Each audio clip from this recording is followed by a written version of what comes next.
you still there, Chris?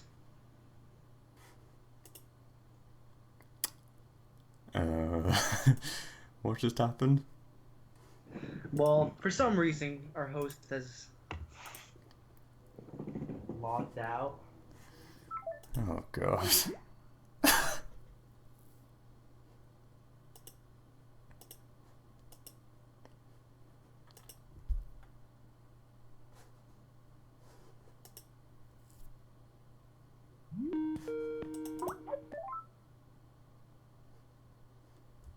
Yes.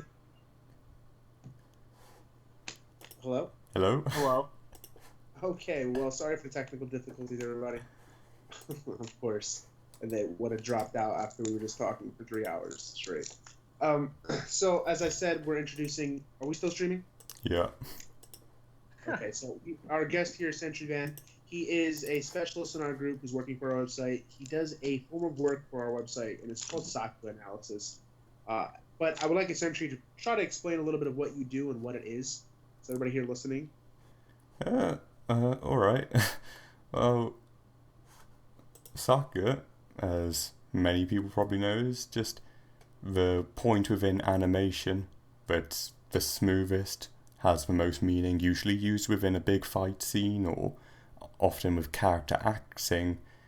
Just little bits just to make it look incredible. And what I do is the analysis, as Chris said, and although it's not something difficult, it's something that takes up a lot of time, and you have to kind of know what you're doing. You have to know what you're looking for, and all of the effects and all of the techniques used within it. It's pretty much just a thing where you go through the parts frame by frame, and it takes hours, and it's painful, but it's pretty good. So yeah. You guys haven't checked out our website. What'd you say, Andrew? I mean, as long as you enjoy it, if you're willing to put the time into it, I think that's pretty cool. I think it's a different aspect of anime that not a lot of us anime watchers are actually aware that this is like a specific thing people look at and actually determine what's good and what's not. So I think it's a pretty interesting concept in itself, and if you enjoy it, that's even better.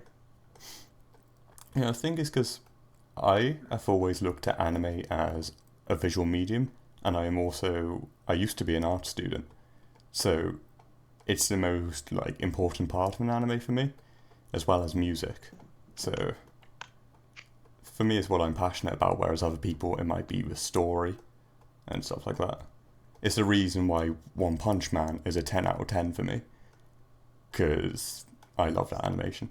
I mean, the animation of One Punch Man is great, so it's a big plus, man. Definitely. What's it called? So that's what he does. He actually deconstructs and actually like very closely and now analyzes and puts together these huge long articles and explaining exactly what is excellent about a certain animation and episode or not, which is really fascinating for me. I know for personally, when I look at anime, I do look at anime as an art. So I think what he does is really bringing out what anime really is, which is animation, and bringing out what makes it quality or not quality about it. And for me, that's kind of fascinating. So over the last couple of weeks, I've been really just looking at his articles in the past. I've now started to really look closely at animation style closer that way. Last night, as every week on Mondays at 8:30 Eastern Time, we take our time to create our top 10 weekly anime list. And this week, we did the same. I wasn't there. We had it was a short. We were short-staffed. We won't say exactly how many we were short-staffed. We were short-staffed this time, but we still managed to get the list done, and we were pretty happy with the results, even after letting people know who were part of it what the results were, and they were for the most part agreeable. So I'll go through the top 10 real quick, and I'll let everybody know what they are if you haven't seen yet. At our number 10 spot, bringing for the second time this season into the top 10, but falling out a couple weeks ago. Back in the top 10, we have Alderamin on the Sky. At our number 9 spot, dropping down 8 spots from the number 1 spot last week. Last week's Mac Across Delta episode was pretty exceptional. So this week, being its episode 20, it kind of dropped a little bit in quality. Not in quality, but it wasn't as amazing as the last episode. It was an exception. So it dropped down to number 9 spot. Number 8, dropping down 3 spots, we have Shokugeki no Soma, the second season, dropping down 3 spots. At number 7, we have Re:Zero, jumping up 2 spots. At number 6, staying at number 6 from last week, we have Arslan Senki's the second season. This week was the final episode for Arslan Senki. It only had an 8-episode run. So this past week's episode was the very last episode for this show. So you won't see it anymore in the top 10 list. At our number 5 spot, we have JoJo's Bizarre Adventure Part 4, jumping up 3 spots. At number 4, we have Mob Psycho 100, jumping up 3 spots from last week. At number 3, staying at number 3, we have Orange. At number 2, we have D. Greyman Hollow, jumping up 2 spots from last week. And at number 1, we have 91 Days, jumping up to the number 2 spot last week. We took time to look at this list and judge as always, objectively how the episodes went, judging on the episode alone, not the entire season. So this list is judged on the episode alone, and we were pretty happy with those results. Everybody can agree? Yeah, I could agree. I thought it was a pretty hard list, especially when it came to the top 5, but we managed, and I think I'm pretty satisfied with the outcome of our discussion and how everything went. I couldn't actually think of anything that should have been in the top 10 besides these shows, and I think they were pretty well placed. Agreed. I know, Sentry, you were saying you were advocating for Mob Psycho to be a little higher earlier. Yeah. Definitely. If we're talking animation, I can see the switch definitely between Orange and Mob Psycho. It's just that this episode, it wasn't just the animation either. Mob Psycho had amazing direction. It was just fantastic. Oh, it's actually one I'm going to be writing about, but I'll let you get on. You're going to be writing about it for your next Sakura? Yeah. Gotcha. For me, I enjoyed both the episodes. This week, like Andrew said, it was, especially the top 5, very hard to place exactly where they were, because they all had elements that really shined in their own show. Besides the number 1 spot, which we collectively agree that 91 Days was the better episode this week, in terms of plot progression, dialogue, character. Even though the show is story-driven, that's really what shined this week. Other than that, it was pretty hard to place exactly where they were supposed to be. And what was number 1 this week? Was it 91 Days? It was 91 Days. Oh, I love 91 Days. This last episode was, in my opinion, it was amazing. We had so much. Yeah, keep going. It was so intriguing. It was so deep. We had so many twists and turns. So many for the future in terms of suspense about, so many different ways the show can go now.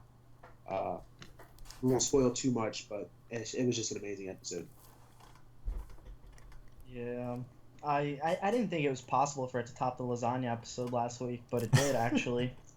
Same. I was not expecting that either. It was pretty shocking to me. This is the fact that Fango literally changed his hairstyle to look like a boss. I did enjoy that.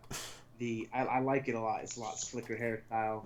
I don't know why I guess it's dyed his hair, and his beard is not dyed. I don't know what his natural hair color is. It's probably just his insanity changing his hair.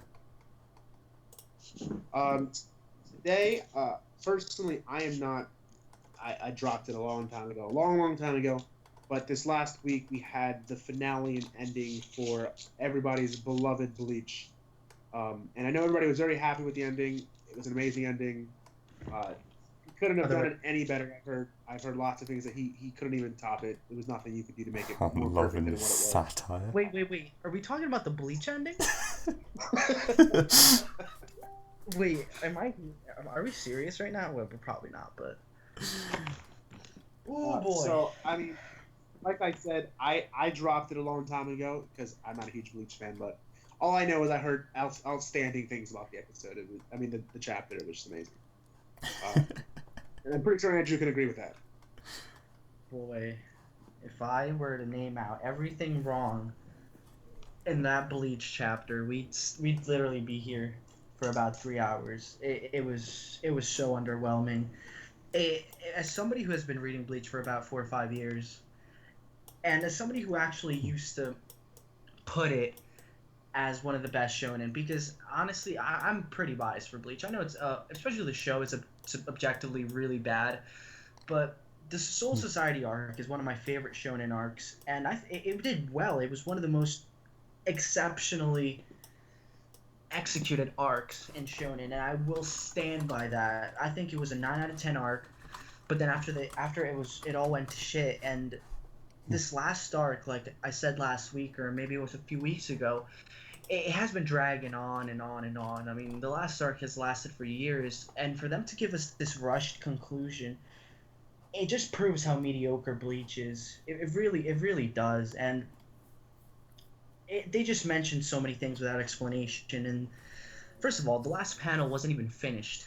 That's how bad it was. It had a caption, and it said, "And so the blade was," and then it cut. I'm like, okay, you're giving a last chapter, but you're not even finishing your sentences. Kubo told us earlier in the year, maybe even before that, there wasn't going to be any romance in Bleach. But then here we go, having a fucking compared ending or shared ending with Naruto, and it was so unoriginal. It was so bad. I mean, Chad had the best ending for the entirety of the cast. Aizen is somehow still alive. It was stupid. It was 2 out of 10 ending, and I couldn't be any more disappointed in Bleach, and I look like shit advocating for it for so many years. So I know how you feel. Completely disappointed. Did you finish it, Sentry? Did you finish Bleach?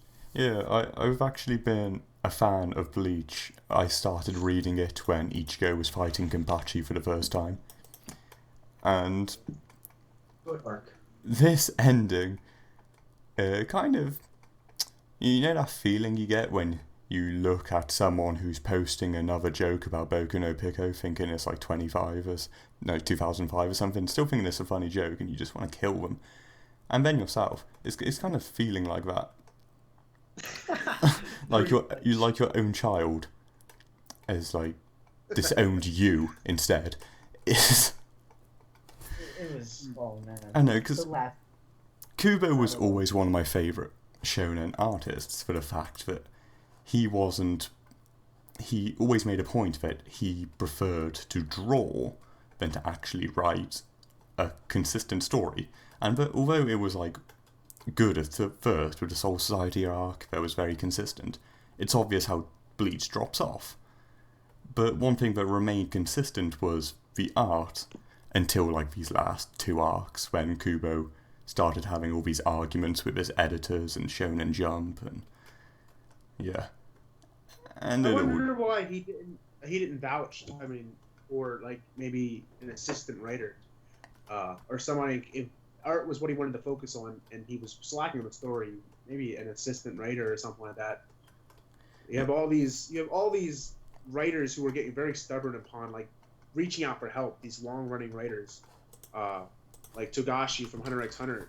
His hiatus and his reason for it is because he can't put the time into it when he has people all around who can help him make it. And sometimes I wonder why they decide, and they know it themselves, they can tell the quality of what they're doing is dropping, and why they would want to finish something out so bad. I don't understand. From what I've read, Togashi is a bit of a douche. I mean, the dude, he's cool, but when it comes to sharing his manga, he sees it as his completely. He's gone on record to, like, ignoring his editors. He turns down artists who want to help him, because as we all know, mangakas usually have doing their art for the characters and somebody else doing background art. Togashi wants to do it all himself, and it's the thing that constantly puts him into these ill states, and he just needs to kind of get off his high horse and let somebody who's passionate help him. I mean, I think we all know he's friends with Sui Ishida, the guy who does Tokyo Ghoul. And he wrote one of the characters' backgrounds. I don't even know. He looks like a clown. I don't watch Hunter x Hunter. Yeah, Ishida made a background story, a background spin-off on Hisoka. I read that. It was pretty interesting. Yeah, and I think the only relationship he has with anyone in the industry is probably Ishida. But Ishida's busy, so... Yeah, I mean, even his wife, the writer of Sailor Moon, a very prominent shonen manga, is willing to give him help, but he just doesn't want it. And this might sound really presumptuous of my part, especially since I'm saying in a live stream, but before I even considered this, I was reading weekly chapters of Hunter x Hunter, and I was okay. I mean, the art is never that great, but the story is phenomenal, and it's still phenomenal. He goes on hiatus. Like, he pumps out 12 to 13 chapters every time, and he goes on hiatus after his volume starts getting sales. And his recent volume already broke a million sales, and then maybe he's in it for the money. Maybe he's bored with his manga, and he's just in it for the money, because he comes in and out, releasing 1 or 2 volumes, and then leaves. And then they sell really well for somehow, even after his hiatus. So, I don't know. Hunter x Hunter is shonen, isn't it? Yeah. I'm actually surprised it's still in Shonen Jump when he has such a bad relationship with the company. Like, even Kubo constantly had arguments. Who else would pick that up, though? I guess anybody would pick it up, but in terms of success-wise, I mean, he really doesn't have an option. True. I mean, the demographic is focused towards that age group, and the success has been all on Shonen Jump. So for him to make that move, he has to at least keep a relationship in terms where they're still going to publish him. Which I don't know how. I don't know how the chief editor or any editor, for the company is going to look at Togashi and be like, you know what? You're just awesome. Like, you come here every 2 years to give us a chapter, and we're just going to keep letting you do it. Like, I don't understand how they keep letting him do that. Actually, I don't know. I mean, they make a crap ton of money, though, off of it. So, either way, I guess it's fine. I just looked up an old article on the Anime News Network, and it's from 2015. You guys may remember it. Okay.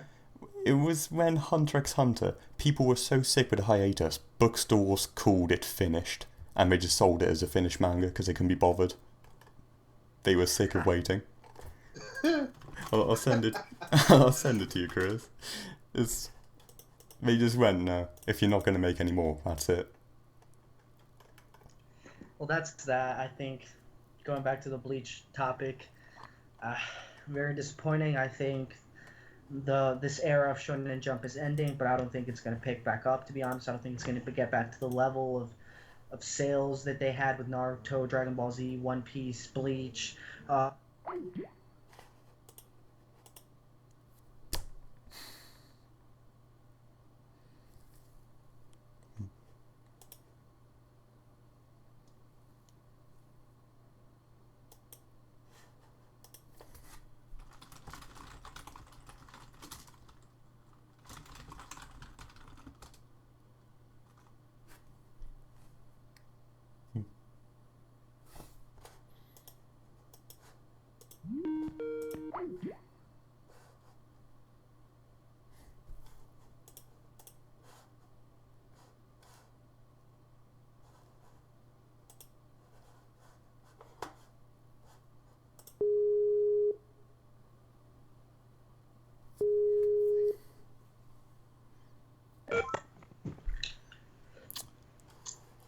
Well, sorry about that, guys. I think that was the second time the call dropped, but it hopefully will not happen again. We're going to try to keep things smooth. I'll host the call. My internet's stable. We're going to try our best. This is turning into quite the show. Bear with us, guys. On to our next discussion. We're going to go right into... I don't even know how to transition from that. Call drop, guys. We're going to talk about something random. And we're going to walk into our next topic of talking to you guys face-to-face or voice-to-voice. There has been a long-running debate And throughout all of history of anime, and North American or the American companies have gotten hold of Japanese culture, which is the dubbing of anime, and how it compares to the original work, which is the sub, and which side is better, whether sub is better than dub or vice versa, and why. That's a tough question. I mean, I understand that once, especially since Japan, it's its own culture, stuff like slice of life and stuff that where the setting actually takes place in Japan. I understand. I've been told a bunch of times that once it's automatically translated to English, it loses value as far as cultural essence goes, as far as dialects and stuff like that, because obviously not every Japanese person speaks the same. So there's different regions and stuff. So I have been made aware of that actually in Japanese, the Japanese dub, or even without subs, everyone speaks differently, different dialects, they have different traditions, they have stuff like that, especially in the ones that mainly set in Japan. So that's a huge loss for the dub, because they can't really incorporate a different culture into they can't really incorporate two different cultures into one show.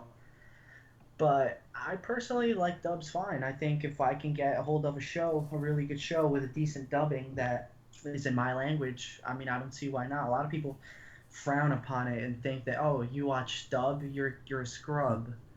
I just really don't see it that way. That's just me, though. I do find it quite interesting because one of the most famous dubs of all time is the Dragon Ball Z dub. And Of course.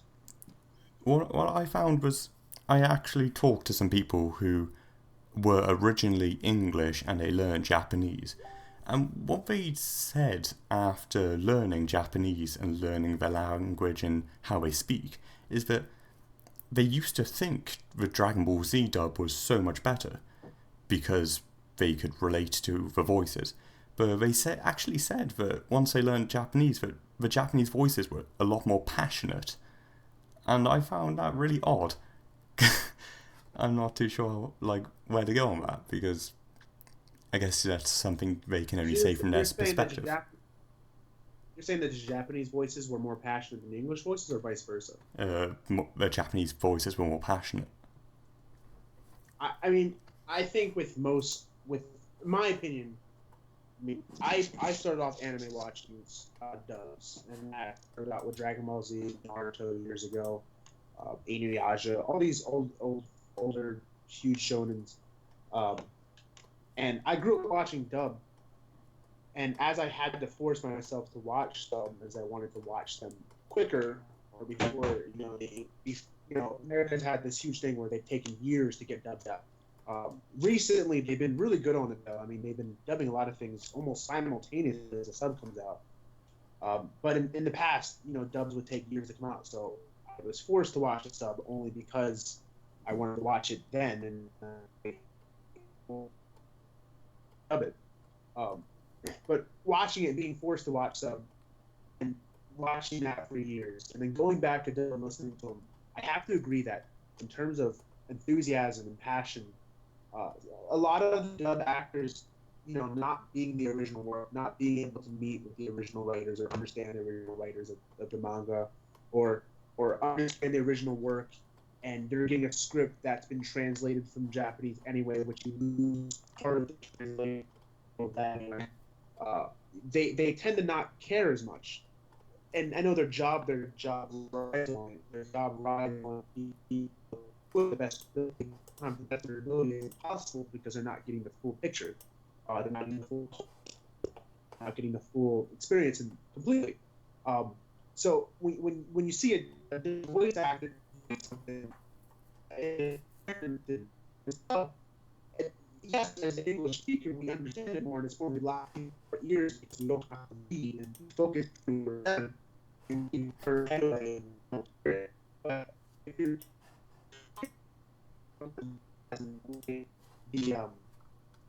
in the way they're thinking, originally and they're trained and they get the sort of to um,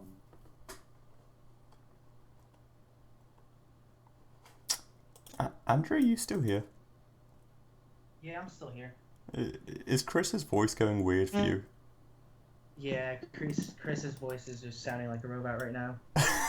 So thank God it's not me.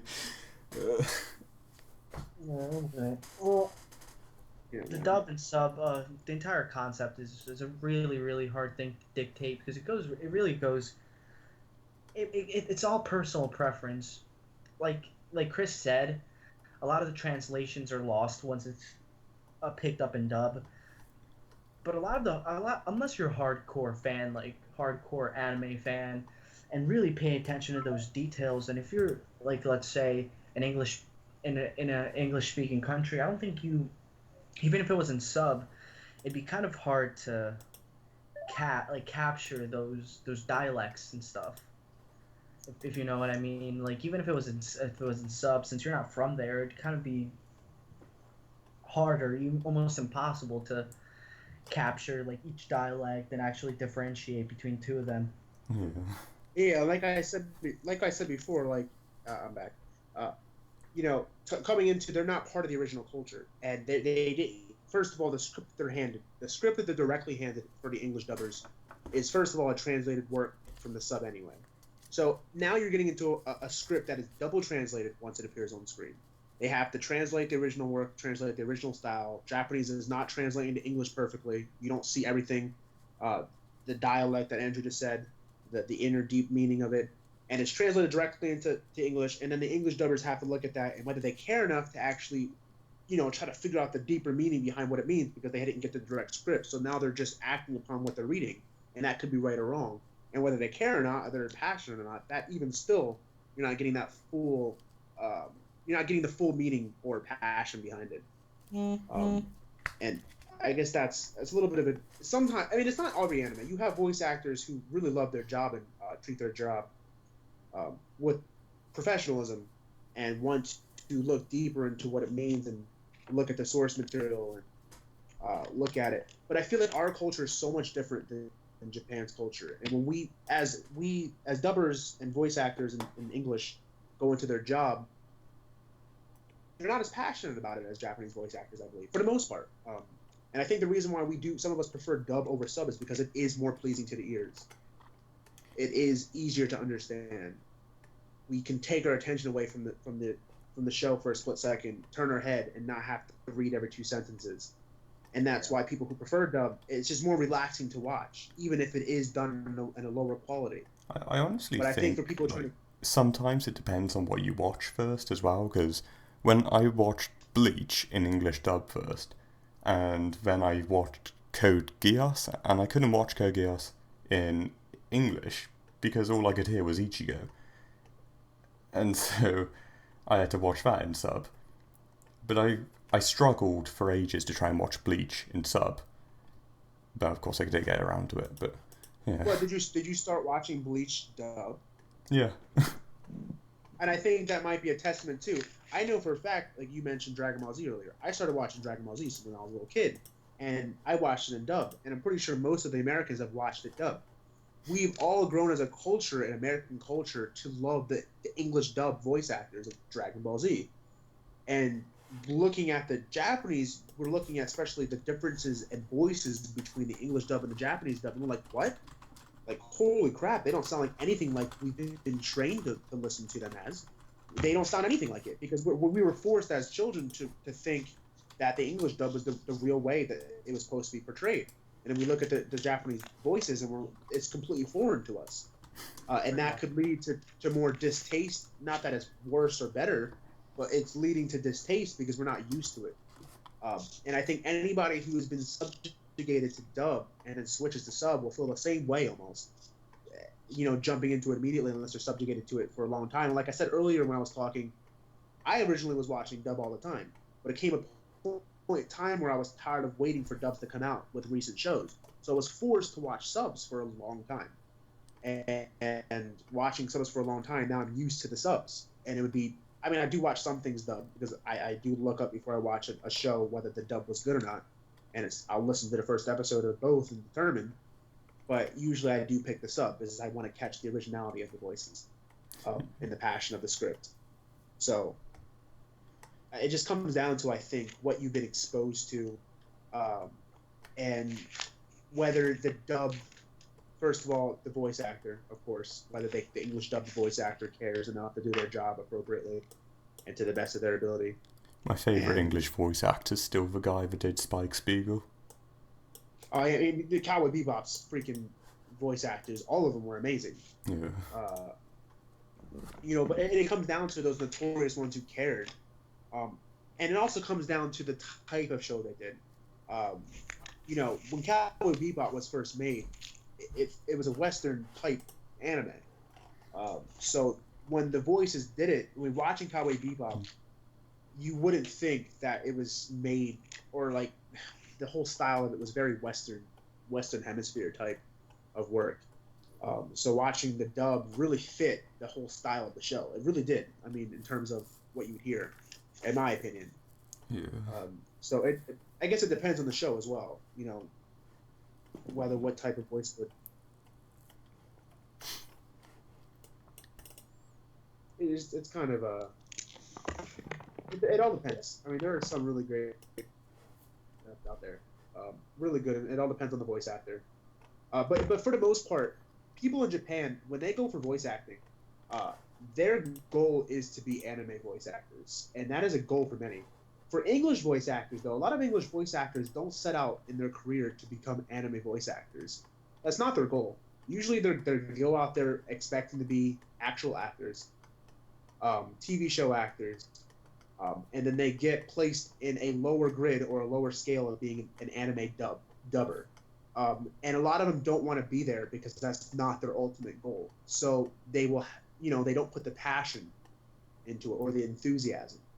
So it's it also comes down to whether they want to do it. And there's a lot of English voice actors that you can tell really don't care. And then there's a lot of reused voice actors, English voice actors. Like, there's so many reused English dubbers that just get recycled every 2 seconds because there's not a lot of great ones. So, of course, the English dubbers want to grab the best they can grab, but there's only a limited amount of them. So you see the same reused voices all the time, and it's noticeable. I think that when it comes to dub versus sub, there's no objective way to look at it. I think it's just preference, to be honest. It's really nothing. It's what you prefer to watch it as. If you want to watch a show, a culturally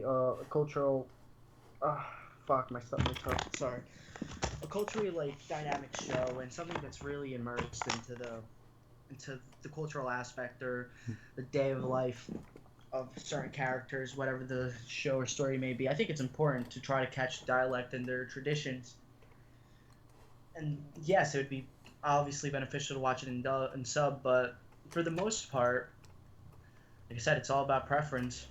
I don't think you can really get an objective decision on which one is better. Then again, that's just me. I think there's a certain point where you can be objective with it, because I don't know if you've ever heard of the Malaysian Dragon Ball Z dub, but it is true. Yeah, I think. It is truly the worst thing I've ever heard. It's like when they're calling the Saiyans Saya people and stuff like that. It's... Okay. Oh, okay. Wait, when you put it like that, okay, you're right. Yeah. I was kind of referring to English dub versus Japanese, but I think it only really gets objective once it becomes extreme. When you're comparing the Japanese sub to the Malaysian dub or something, you just can't compare them because one is just so outrageously bad and the other one's good. There's also a lot. I guess there's a lot of bad English dubs. For example, the Unlimited Blade Works dub I thought was pretty bad, to be honest.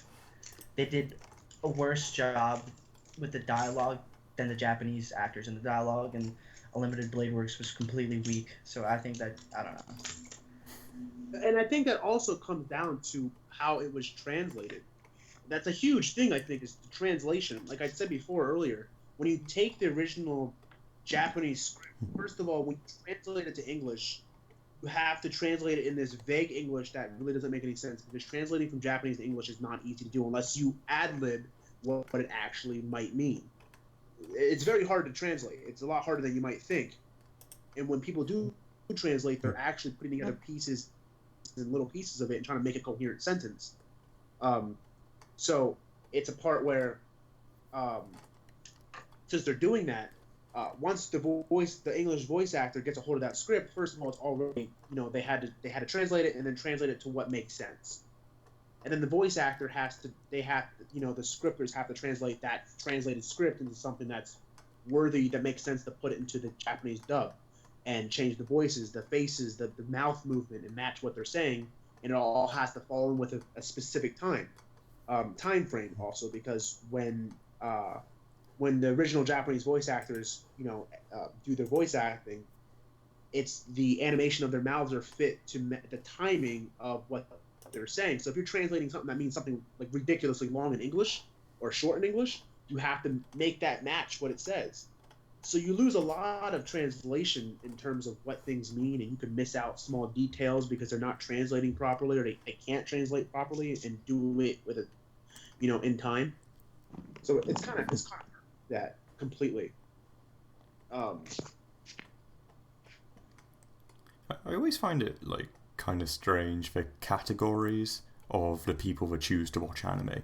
I think we will all jump along with the seasonal anime, but there are certain groups, like I'm a part of the animator group, where people will watch specific anime depending on the director or the animator, and then some other people, which is quite rare actually, will watch anime depending on the voice actor. And I know the voice actor for Kirito in Japan is a very popular one for this. I know people will follow that guy like Lost Sheep. They'll watch anything he does. And I know he recently did the Crazy Dude in Re:Zero or something. Which is... Yeah. And I haven't actually... American voice actors, we have very prominent voice actors like, Brian Papelbon, Todd Haberkorn, and a lot of those, really prominent voices that we want to hear. And when they're used, those are the good ones. But then when they're reused a lot, because there's not a whole lot of really good voice actors, English ones, I believe. So you see a lot of reused popular English voice actors. Yeah, most of the better English voice actors are used in games, like the Final Fantasy 15 voice actors. I love them. Yeah, I remember what I said earlier about most people don't. Their goal is not to be an anime voice actor. A lot of them are landing that job because that's the stepping stone they have to get to where they want to be. Yeah. And then sometimes they just end up staying there because they can't get a job in an actual acting position. So it's kind of like you lose the quality and the passion when that's not what they actually want to do. Sometimes. Some people are aiming to be video game voice actors. But, like Andrew said earlier, objectively, it's all about what you prefer to an extent.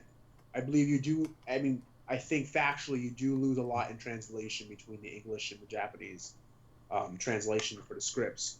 So that right there is automatically a fact that you lose some of the original content and the intended purpose of the script. But in terms of preference, what you want to listen to and what makes it more enjoyable, that's all preference, and you're watching the same thing regardless. So that's pretty much an objective topic. But speaking of, translations in terms of losing translation, when we translate something from English to Japanese, it's the same thing that goes for Japanese subtitles. So we have the very professional people doing Japanese subtitles for us to watch. And of course they have to translate them. So each episode has to be meticulously translated immediately because it's all simul-streamed somewhere, whether it's Hulu, whether it's Crunchyroll, whether it's Funimation, has to be simul-streamed. So we have the professional subbers who do it for those companies, or we have fan subbers who take it upon themselves to translate things so they can put it on illegal sources. I honestly find some translations hilarious. Oh, was it with the Crunchyroll JoJo this week? They called Killer Queen Deadly Queen or something. I think I don't know. That's copyright. They have to do it. They change 90% of the stand names because they're named after bands. For example, Killer Queen is a track in a Queen album, so they don't have copyright of that, so they kind of have to do that. I know, but I never really got that though, because I understand that they're changing it, but they still say it. Like the names of the stands and stuff like that, they still call the stands the original works. They just don't write it out in the fan subs. It's not broadcasted on the subs though. Remember what'd you say? It's not broadcasted in USA or anywhere outside of Japan, so maybe they can get away. No, it is. When they that's what the simul stream is. They're broadcasting it simultaneously in America or other country with the official subs. With the JoJo is officially simulcasted through Crunchyroll immediately as it's broadcasted in Japan. I think 30 minutes later, and if it wasn't for the fan subs, if everybody in America could understand Japanese, the Japanese are still saying the original names of the stands. I gotta say though, with some translations, like I know lots of people had issues with the English translation of the Re:Zero novel, and it came down to the fact that like Japanese literature is just a lot different from Western, and so to a lot of people it seemed very amateurish, but it's just a fact that it can't possibly be translated properly without adjustments, because it's literally impossible, because the paragraphs just don't work out the same way. And so when the freelance translator for Re:Zero did translate it, they were probably told, translate it to a T, don't go off notes at all. And I know loads of people had issues with this, saying it was really simplified, and I don't know. I've heard good things about it as well, but...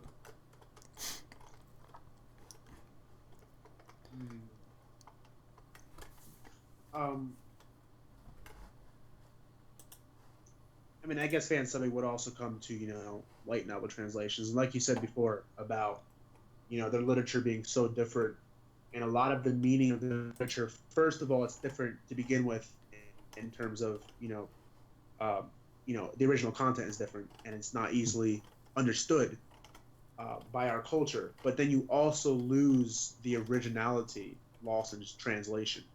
And depending on the subber, which you have either the official subs or official, translations of either the light novels, mangas, or anime, you lose that in fan subbing as well. And as much as we all want to love fan subbing because we can't, pay for our anime at a reasonable cost or unreasonable cost, is it okay for fan subbers to do what they do? Yeah, I don't see why not. When companies like Ufotable are charging like $400 each for their Blu-ray official subs, then I think fan subbers can get away with it a bit. Because it's just not affordable for the common person to go out and spend $400 on the first part of Fate Stay Night, and then spend another $400 on the second part. And the crazy part is, like, we're gonna talk about Fate Stay Night. Fate Zero itself was, I'm pretty sure it's one of the top selling Blu-ray sets of all time. Yeah. And it's crazy how expensive it really is, and people still buy it. People still put out money, and it's the fact where we have all these fan subbers and all these illegal torrents and downloads and streams, and it's the fact of like people if they're gonna keep charging unless we make a statement about it being too expensive. You would think at this point they would make it cheaper, but no, we keep putting out the money for it, so they're not gonna make it cheaper. And then we keep complaining about it, but then everybody's paying for it anyway. And I guess that's mostly due to Japanese culture themselves, because I would assume torrenting and streaming isn't too popular over there. Oh my god, I just checked they've actually lowered the price of Unlimited Blade Works. It's now $180. Oh, that's affordable for you. What is that? 12 episodes for each set, and that would be 2 sets. Yeah, so together it's about $460. It used to be around $800. That's ridiculous. For 24 episodes, when I can download in 3 seconds all 25 episodes of Unlimited Blade Works. Yeah. Free. Which option are you going to choose? And you know what? We were talking about this before, me and Andrew. I was downloading all 317 episodes of Gintama because I want the box set. I wanted the Blu-ray box set, but nobody was offering that anywhere. And to probably get the freaking whole Blu-ray box set of Gintama would be super expensive because Crunchyroll just released it like 2 months ago. But I was saying, you know what I'm going to do? I'm going to illegally download. I'm going to get my own Blu-ray disc. And I'm going to burn my own Blu-ray disc and, print out some picture of Gintama and then make my own Blu-ray set. And then that'll be my collection. I'm going to have an entire collection on my bookshelves of all torrented, downloaded DVDs. But just for the record, I actually didn't do that. In case somebody's listening, that's really important. That was just something I was making up. That's theoretical. I did that. Theoretically, I did that.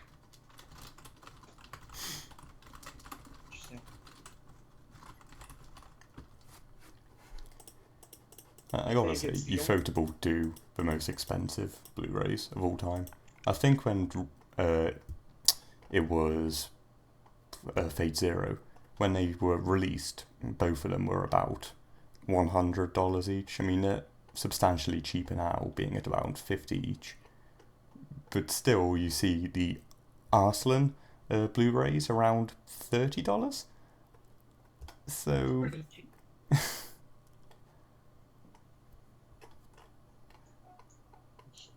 when they make box sets $10 a piece or $20 a piece, like a movie, then I'll start paying money out for it. Yeah. That's when they start charging 12 episodes, maybe $40, because if we're equivalenting to like how much time a movie is, you can get a movie for like $15, $10, and that's what 4 episodes inside. So when everything is down to like $45. Something like that for an entire box set for a 12 episode season, I'll put out money for it. But not when it's $180 for 12 episodes. No way. It's a bit nuts.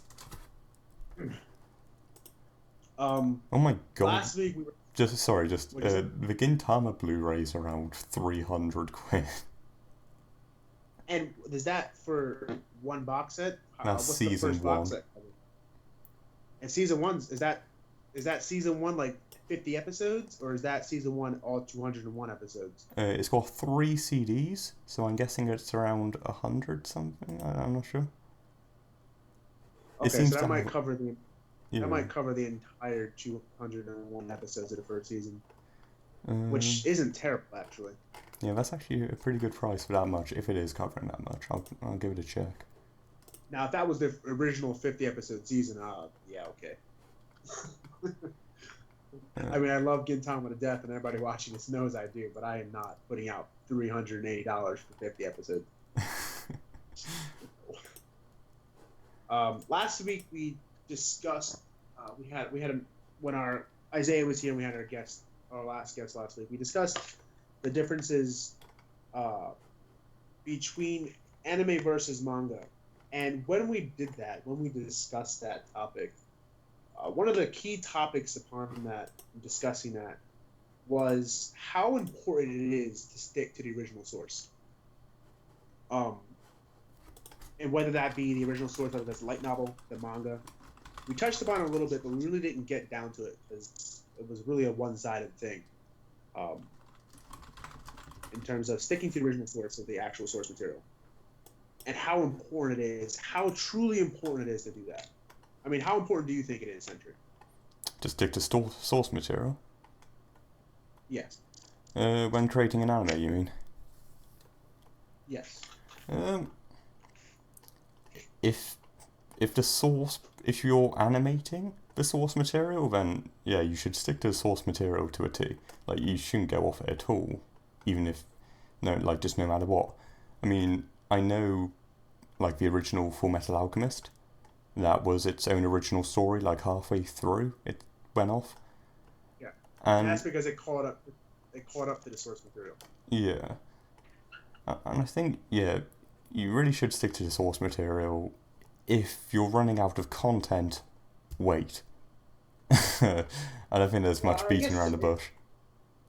With that statement, I guess we have a lot of shows, especially shonen, that jump the gun in terms of, making an adaptation.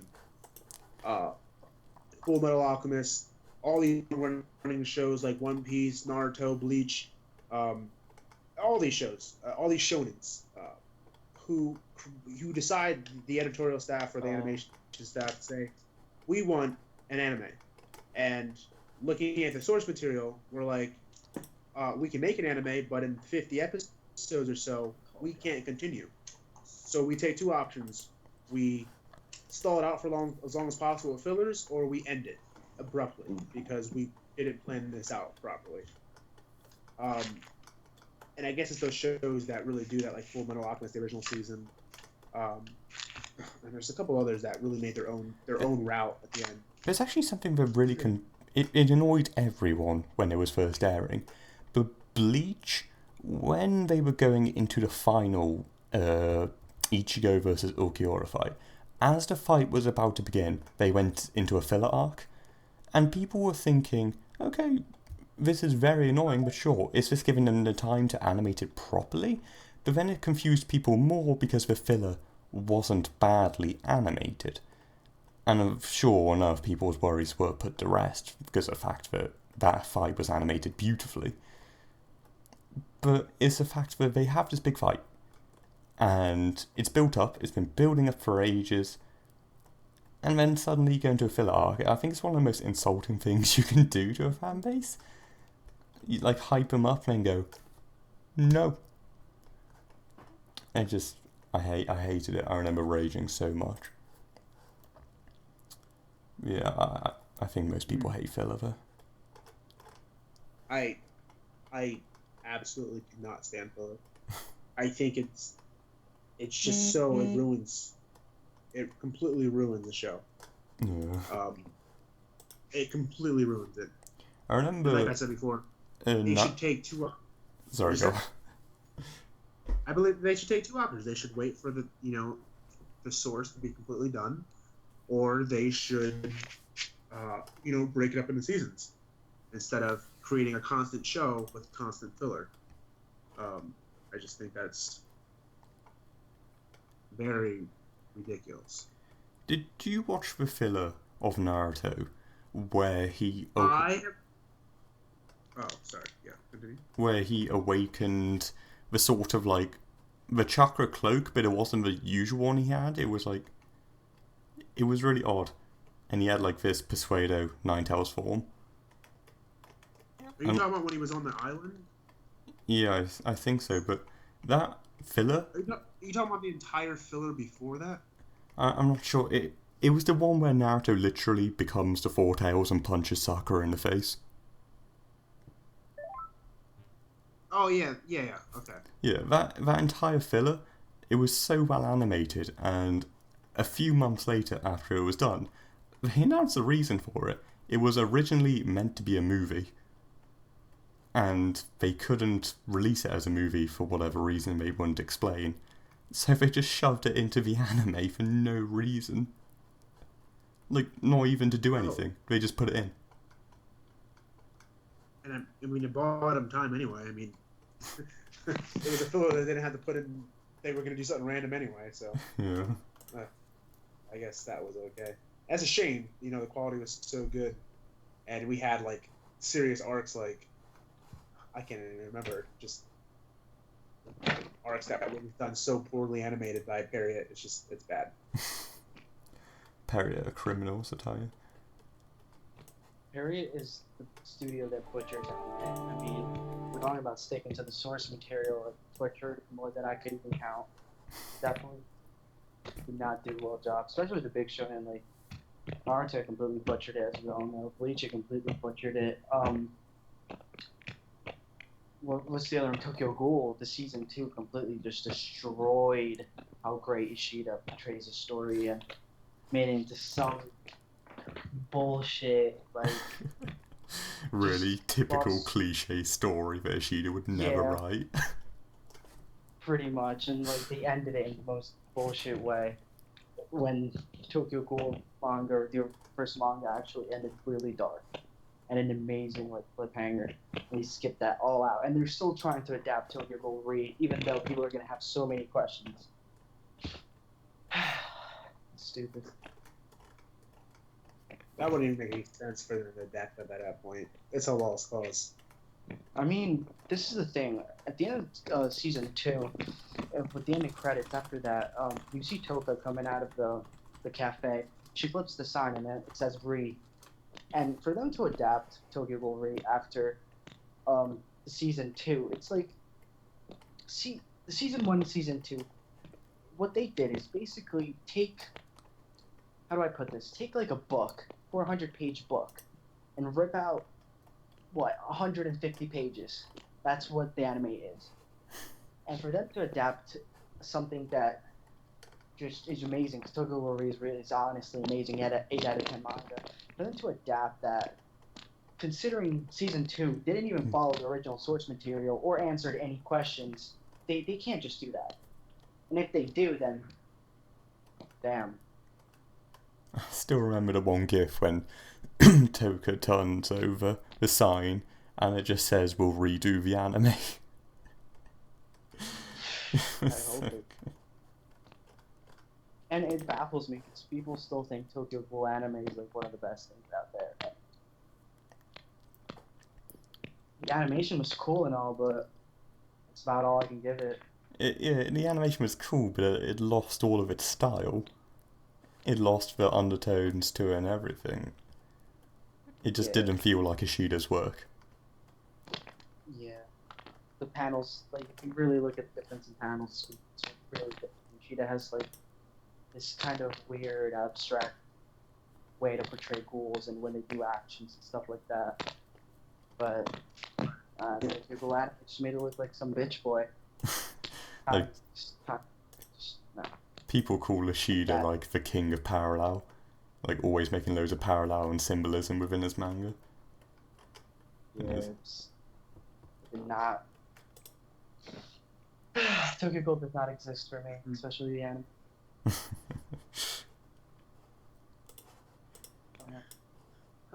Yeah, my thoughts on it's the same.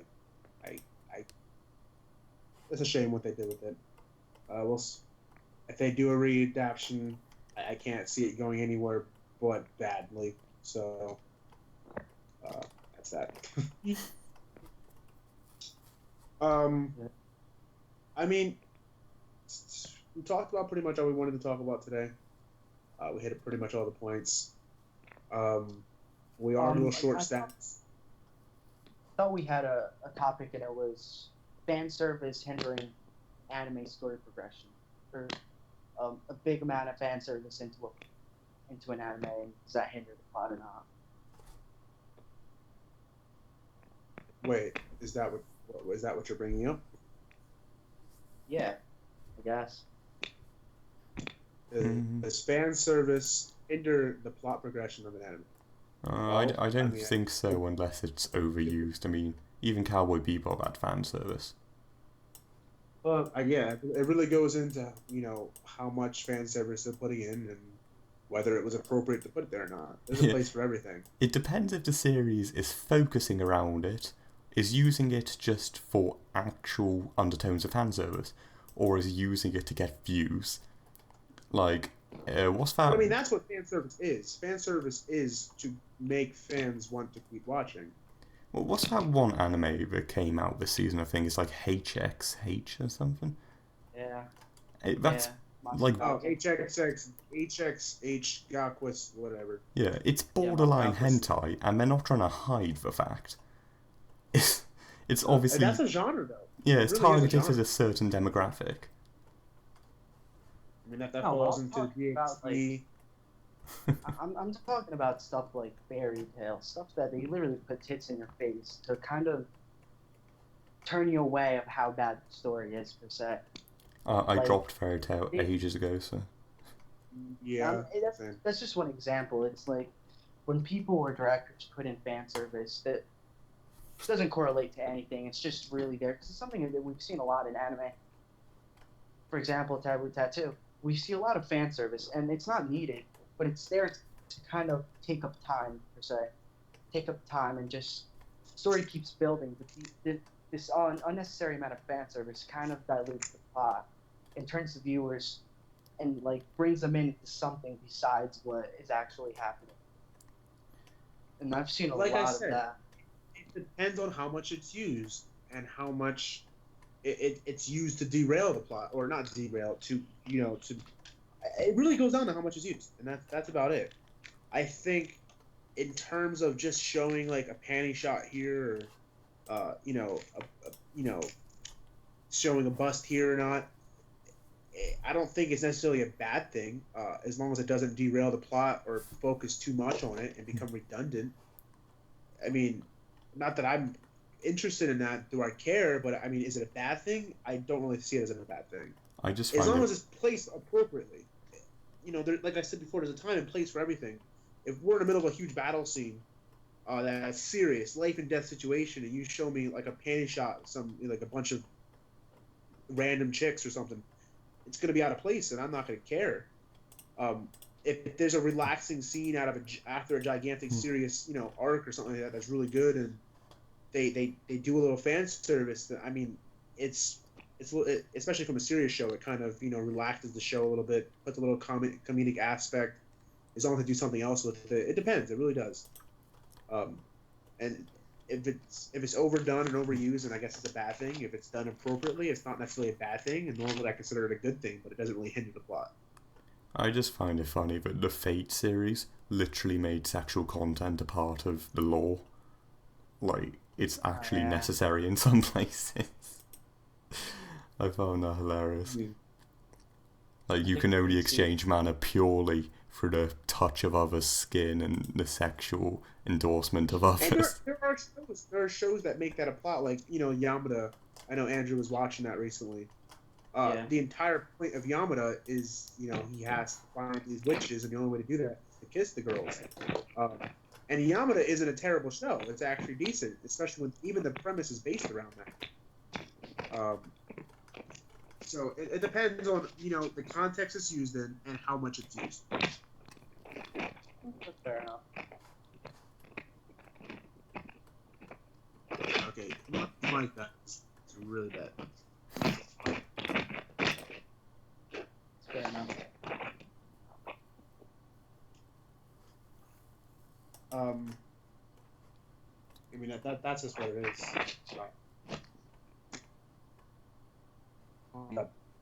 Jesus. Okay, so we've come to the conclusion of our podcast this week. As you guys know, we're a little short staffed. We usually have 2 other people here, but we're glad to have Sentry here. I hope he enjoyed it. We want to have him on here again, especially when we have our full staff here on our podcast next week, if he wants to. Yeah. I mean, I know I enjoy it. What's it called? So we're in the last 10-15 minutes of our podcast. Anybody watching, no matter whether you're watching on YouTube or watching in the page or our group, any question you guys have for us, we will be taking those and answering them appropriately. Any question you guys have, it doesn't really matter what it is, we'll take it. So we'll be waiting for those. I think I saw one guy trying to take a pee at the very start of the chat, and he said talk about free. Fuck you. Okay. There's a lot of, very highly homosexual swimmers. And yeah, that was the premise. As Demolition D says it, boys, I actually can't remember what he said, so ignore me. Thoughts on Harambe's death? God. God. That was really... I think that was one of the highlights of my anime career, I think. I just find it funny, the zoo is literally telling people to stop, and people were like, just sent them loads of Harambe memes, and they had to shut down their accounts. Harambe. Are you kidding me? No, that's a real thing. I personally I don't care. I don't know how. First of all, I'm just baffled how it got to the level of whatever it got to. It was probably something stupid that started on 4chan. Well, I mean, it happened. It happened like 3 months ago. It happened in the beginning of June, and nobody cared until like last month. And all of a sudden, memes started blowing up everywhere, and people finally started giving a crap and making memes about it, and just ridiculous stuff. I don't understand. That's the only question we got.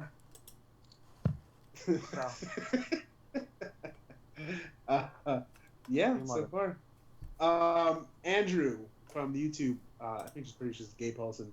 Do you enjoy JoJo sub or dub? Holy crap. Okay, I'm going to be completely honest, and I'm going to be shunned for this. I have never, ever seen Phantom Blood nor Battle Tendency subbed, ever. What? Ever. What? I've never seen season 1 of JoJo subbed, ever. I've seen it about like 7 or 8 times. Do you know who the voice actor for Joseph is? Yes, it's the one who voices Gintoki, but I don't know. I the dub.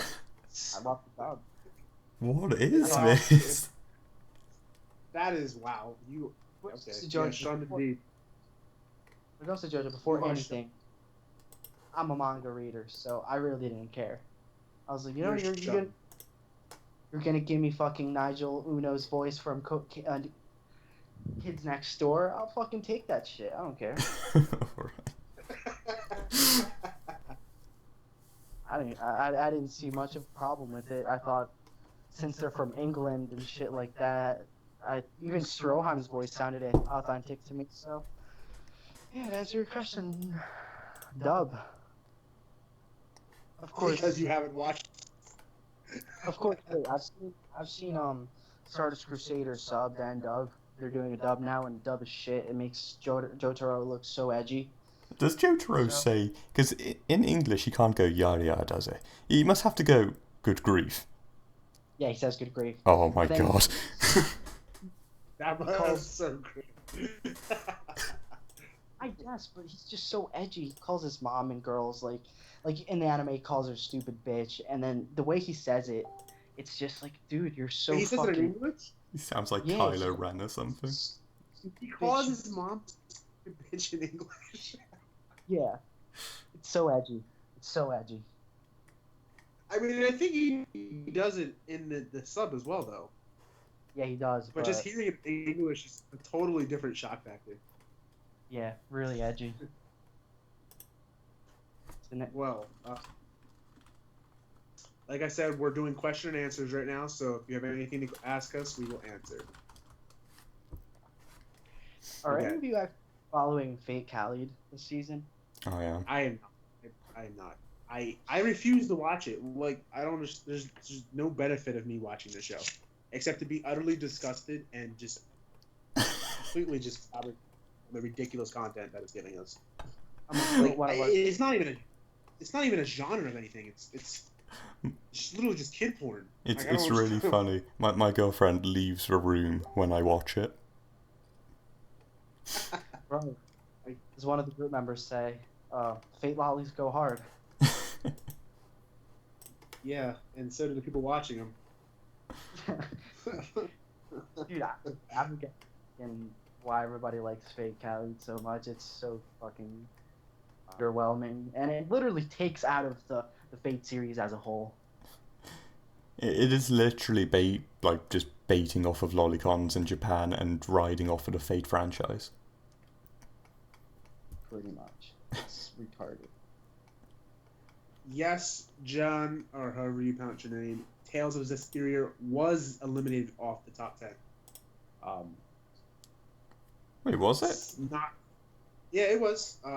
We had discussed that this episode, as always, the animation is amazing, but in terms of where the show is going, I thought it was necessarily bad. We just thought everything above it just was better this week.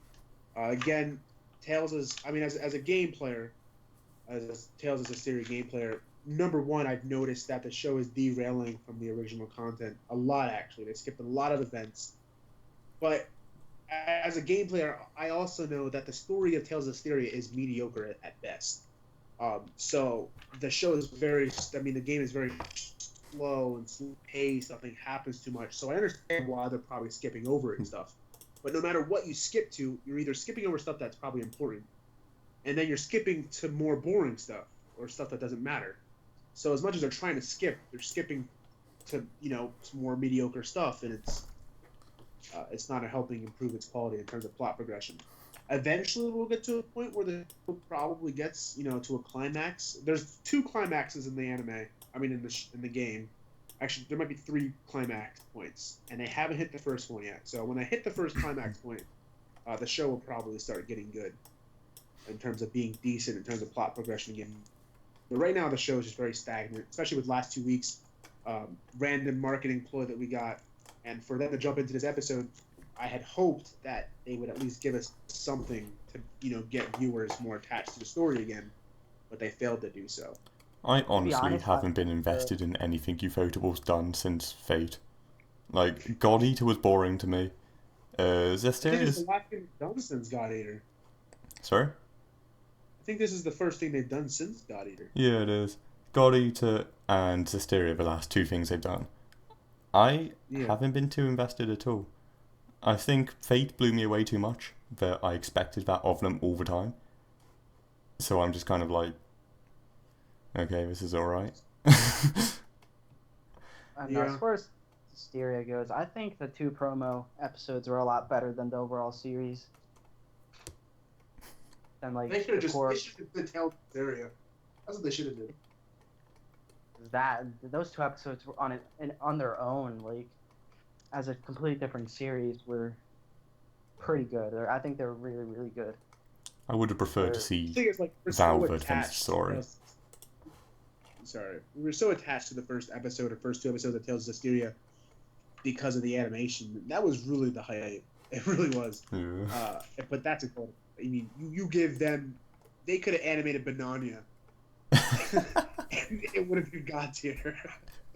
Like, I finished episode 1 of Zesteria and I was like, oh my god, somebody can actually do CGI. So I was like blown away. Well, that's the thing, like, I hate CGI, but Ufotable does like a weird mix between CGI and animation that it's really cool how they do it. It's the only CGI I can actually stand. They actually do this thing with their digital team on the Kara no Kyokai films, when they got their digital team to animate the entire fight, and then they drew over the moving models. It was really weird, but it worked. Somehow it works. And even like... I don't know how you say that people can't do CGI when we have a masterpiece airing this season that is the best. Yeah. Right, Andrew, it's time to leave. No, when Guts swings his sword, it looks so realistic, and the effects where it literally sounds like a frying pan. Dude, Guts pulls out his sword, I get wet. I'm sorry. When he hit with that sword, it sounded like they recorded that sound by going outside and smashing someone's head against a fence. And that's the cool thing about that, though, because they probably did something stupid like that. Because that's how they do sound in animation. They make random sounds with things, and it sounds like other things. The thing is, the director's never worked with 3D animation before. He's a complete newbie to it. Why would they give a series like Berserk to him? So bad. We don't even talk about that blasphemy. It's just Move on. Bro. We have another question. What'd you say? Berserk titties look so real. They look so real that the nipples are transparent and aren't even. I hope that when the BDs come out, that actually makes sense. But whatever. We have another question. Is there any show you flat out refuse to watch? Something that looked like absolute crap? Well, yeah, that would be Berserk. Berserk, now, but I am watching it only because I'm a Berserk manga fan, but if I never read the manga, I would have dropped that episode 1. I dropped to episode 1, and I've got most of the manga. So... It's pretty sad. To watch.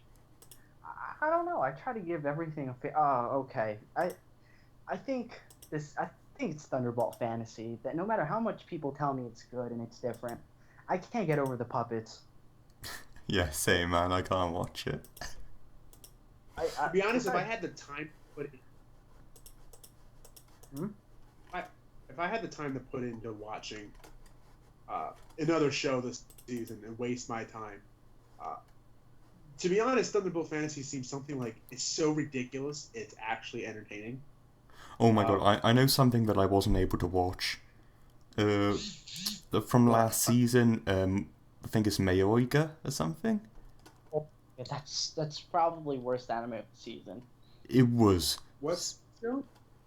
It's Mayoiga. It's the one where there's like 30 people in a village. It was I awful. don't think I watched it. It's a clusterfuck of just cancer, and it ends so like. Yeah, I think I understand why you couldn't watch it. I honestly do. Episode 1, I was just Wait, like, who are these people? What?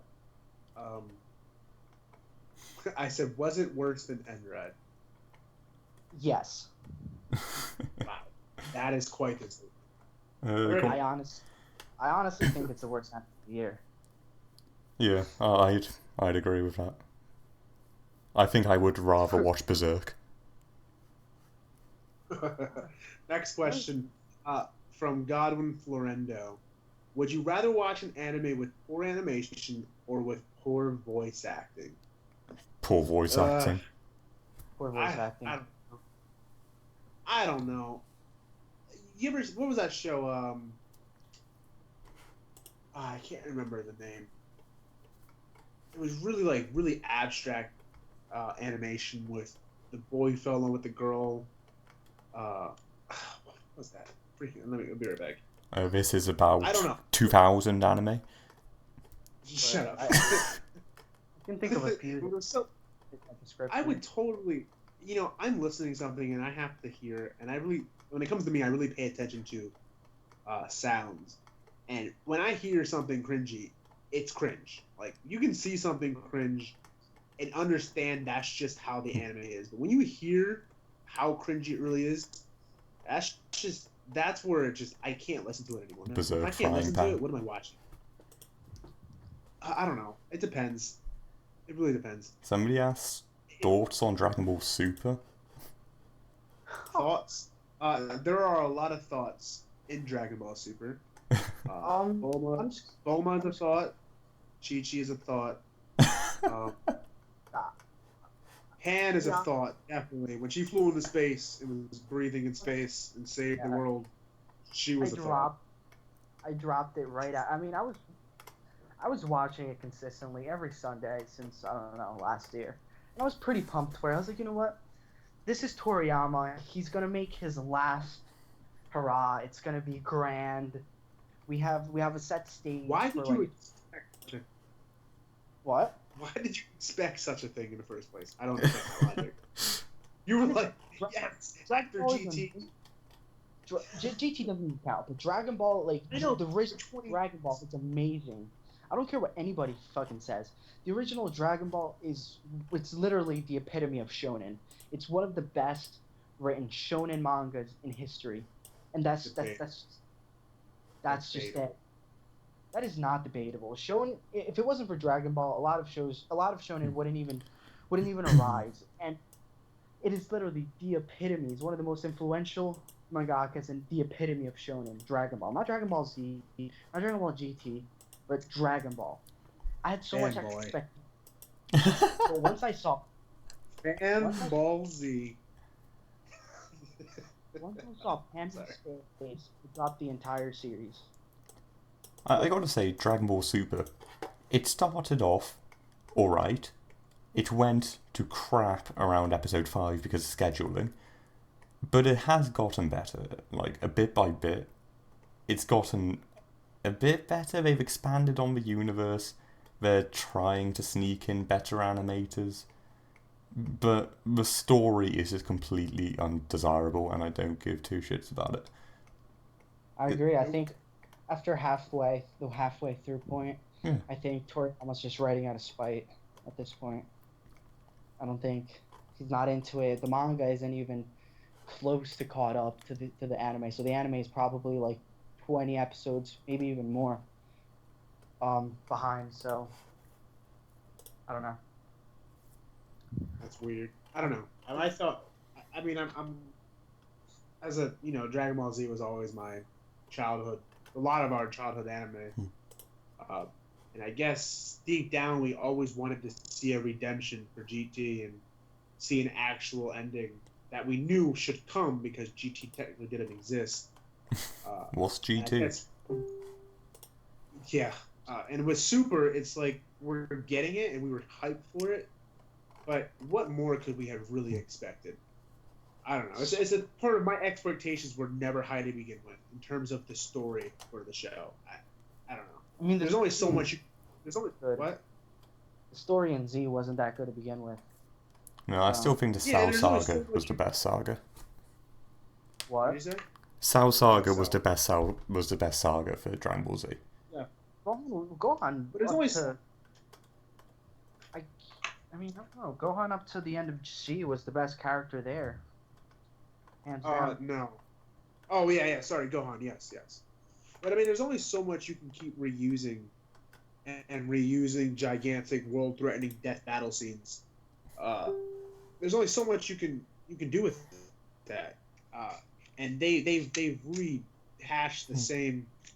I wouldn't say the same exact thing, but they've the same format. Big giant monster comes. You have to save the world. To get better. They beat you the first time. You have to get better. Another person comes in and beats them. Goku ultimately ends up being the hero. It turns out to be a time chamber that allows you to train for 3 years when it's just like a day. Or you're dead and you come back to life. I don't know. Alright, next question. This topic, there's too much stuff. I do agree. Dragon Ball over Dragon Ball Z and Super any day. Dragon Ball was incredible. I wouldn't say it's the epitome of... It is the epitome of shonen. I mean, it is definitely the foundation. I would say it's the foundation, but it's not the best. It's not even like... I didn't say it was the best. I didn't... The epitome means the best. That's what the epitome means. No, it's... Like, it means... The epitome means the peak. The actual, like... The staple of all shonen manga. Like, that means it's the best. Foundation I can agree with because most shonen manga have derived from Dragon Ball, but in terms of the progression of shonen manga to this day, not all of them are great, but they're definitely not. Dragon Ball is definitely not one of the best. I mean, it definitely is because what shonen manga is out of like the ones right now is clearly better than Dragon Ball original. What do you mean better than? I mean, you have Hunter x Hunter, you have Full Metal Alchemist. You have, I mean, even ones that are airing right now in terms of, I personally, My Hero Academia is better than Dragon Ball. Oh, that's a bold statement. I gotta say, that is a bold statement, but I'm turning into like the evolution of anime itself. I don't think there are any current shonen that don't take from Dragon Ball in some way. I agree, and that's what we mean by a foundation. Yeah. Remember, it started it all. And that's the same thing with a lot of genre starters. You know what I mean? Like character tropes and stuff like that. But does that mean it's the best, or is that what people derived from and made it better, or are able to make better works from it? Dragon Ball was very simple. It was very basic. There wasn't too much to Dragon Ball in terms of, a lot of aspects of Dragon Ball. There just wasn't too much to take from it. But I completely disagree. Okay. That's fine. Dragon Ball had a really good cast, and everybody can shit on Yamcha and Tien and everybody, but they all developed pretty nicely. And Dragon Ball, almost everybody in the cast developed. Everybody had a purpose. The plot and variety of arcs went different places. It didn't really just stay stagnant. We saw Goku actually struggle, and like not struggle like okay, Zenkai boost. Are we really gonna do this? Are we really gonna do this? I think we should move on from this. This is what we're gonna do right now. Bro, I don't even care. I will defend Dragon Ball, maybe not Z or Super, but I can confidently say that Dragon Ball manga is at least top 5, top 10 shonen manga of all time. Easily. Top 100. That's what I'll say. Easily. All right. I'll settle at top 100. And I think that was our last question. And again, we have maybe time for another question. If anybody wants to give us a question, let us know. We'll answer it. But What's the running time? we are now 1 hour and 25 minutes in, so we're pretty much where we want to be. Last week we kind of got caught up with the pedophile and anime versus manga talk. I like those talks. That was. To be honest, I like could have been. pedophiles. I didn't really have much to offer to that, but the anime versus manga one, it was really interesting. If it wasn't so one-sided. I mean, when you have me advocating for anything, it's usually one-sided. I'm kidding. But there's really not much you can even say about anime being better than manga. Well, we're not gonna get into that. We don't see any more questions. Not that I see. Alrighty, well, for everybody watching or who stayed the entire show, again, we were short-staffed, so in terms of pacing, we weren't really prepared for it, but we wanted to give everybody a show anyway. So thank you for watching. Thank you for tuning in. Again, if you haven't checked out our Facebook page, if you're watching, visit our Facebook page at AnimeLegend. Our Facebook group, Anime and Manga Legends, where this is being streamed in as well. Check out our Patreon if you want to at patreon.com/AnimeLegend.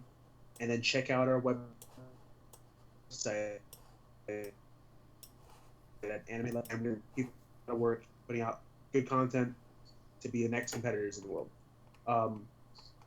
Thank you again for watching. Tune in next week, every Tuesday, 8:30 p.m. Eastern Time, every week. We'll have another podcast, and every Monday, where we will try our best to get in a live stream of our debates for the top 10 each week. It just seems like each week we keep failing to do that because internet problems. So again, thank you guys. You can shut it off.